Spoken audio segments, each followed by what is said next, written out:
E aí rapaziada, meu nome é Matheus Molinari e no vídeo de hoje estarei analisando o personagem do Kimimaro do mangá e anime de Naruto e falar do porquê eu achar ele o personagem mais mal aproveitado da obra. Kimimaro é, sem dúvidas, um dos personagens mais mal aproveitados de Naruto. O cara tinha tudo para ser um monstro absoluto no enredo, mas foi jogado de lado e subutilizado de um jeito que chega a ser triste. Bora fazer uma análise detalhada desse personagem e entender por que ele merecia muito mais destaque. Background e introdução. Um monstro esquecido. Kimimaro Kaguya faz parte do lendário clã Kaguya, um dos grupos mais brutais da história de Naruto. Esses caras tinham um instinto assassino absurdo e tentaram invadir Kirigakure só pela sede de sangue, mas foram obliterados porque não tinham estratégia nenhuma. Kimimaro era o único diferenciado, tanto em poder quanto em mentalidade. Desde pequeno, o moleque já mostrava um talento absurdo para a luta, mas foi trancafiado pela própria família, tratado como uma ferramenta de guerra. Isso já mostra que ele nunca teve escolha sobre o próprio destino, sendo sempre usado por outros. Quem salvou ele dessa vida foi Orochimaru, que viu o potencial absurdo do garoto e o transformou no líder do Quarteto do Som. Mas aí vem o problema: Kimimaro tinha uma doença terminal e, por causa disso, não pode ser o receptáculo de Orochimaru. Isso fez com que ele fosse colocado de escanteio, e o cara acabou morrendo cedo demais, sem explorar todo o seu potencial. Poder absurdamente ignorado. Kimimaro possuía o Chicote Sumiaco, uma Kekkei Genkai ridiculamente forte que permitia manipular seus próprios ossos como armas. Ele era basicamente um exército de um homem só, com um corpo praticamente indestrutível e um arsenal de técnicas apelonas. Dança dos Salgueiros. Ele cria ossos perfurantes por todo o corpo e ataca em alta velocidade, perfeito para combates corpo a corpo. Dança do Pinheiro.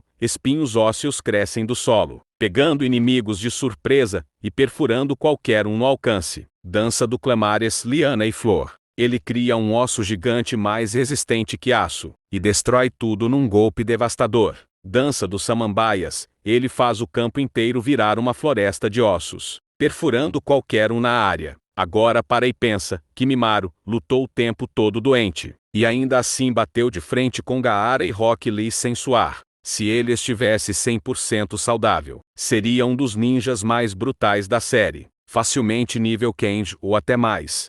Desperdício na história. O maior problema com Kimimaro é que ele foi introduzido tarde demais e descartado rápido demais. Ele era o tipo de personagem que poderia ter sido um vilão recorrente, ou até mesmo um antagonista com mais desenvolvimento. Mas, em vez disso, ele apareceu, deu uma surra nos protagonistas e morreu sem cumprir seu verdadeiro potencial. Imagina se ele tivesse durado mais tempo na história? Algumas ideias de como ele poderia ter sido melhor aproveitado. Vilão recorrente. Em vez de morrer logo após a luta contra Gaara e Rock Lee, Kimimaro poderia ter sido um guerreiro leal de Orochimaru que voltaria em batalhas futuras, sendo um pesadelo para os ninjas de Konoha. Mudança de lado. Ele poderia ter sido um dos poucos seguidores de Orochimaru a perceber que estava sendo usado e buscar um caminho diferente. Isso poderia até levar a um arco de redenção, algo que Kishimoto adora fazer.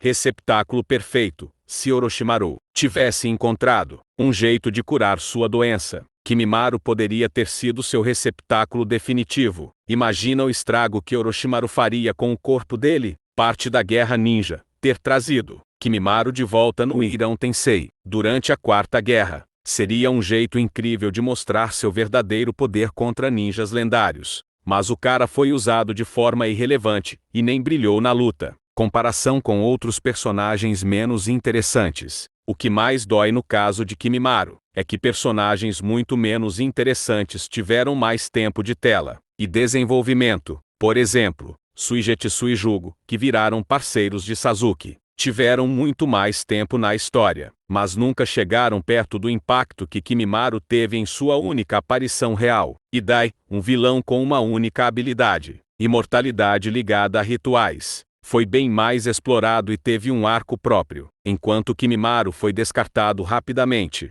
Dozu e o trio do Exame Chunin, que eram vilões secundários, tiveram mais participação em alguns arcos do que Kimimaro, um monstro de verdade. Isso mostra como o roteiro desperdiçou um personagem que poderia ser muito mais impactante. O legado de Kimimaro, apesar de ter sido um personagem mal aproveitado, Kimimaro ainda deixou uma marca na série. Ele mostrou como o clã Kaguya era poderoso, o que depois foi expandido com Kaguya Otsutsuki, mesmo que isso tenha sido feito de um jeito meio sem sentido. Além disso, sua lealdade inabalável a Orochimaru foi um dos exemplos mais extremos de devoção cega, o que serviu para mostrar como Orochimaru manipulava seus seguidores. Se tivesse sido melhor explorado, Kimimaro poderia ter sido um dos personagens mais memoráveis de Naruto, mas, infelizmente, ele entrou para a lista dos ninjas, que mereciam mais tempo de tela, e foram deixados de lado.